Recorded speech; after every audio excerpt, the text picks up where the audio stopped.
नुकत्याच जन्मलेल्या मुलीचा चेहरा सुद्धा पाहू शकला नाही। महाराष्ट्रातील या जवानाबरोबर अतिशय दुर्दैवी अशी घटना घडली। मुलीचा जन्म होऊन फक्त 8च तास झाले होते, त्या मुलीला आपल्या वडिलाला शेवटचा निरोप द्यावा लागला।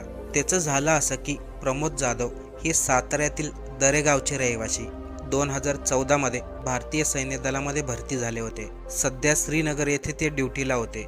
त्यांच्या पत्नी ऋतुजा या गर्भवती होत्या।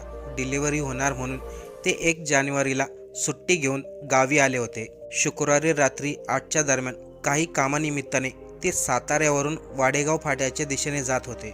त्याच वेळेस त्यांच्या दुचाकीला आयशर टेम्पोने धडक दिली आणि ते लांबवरती फेकले गेले।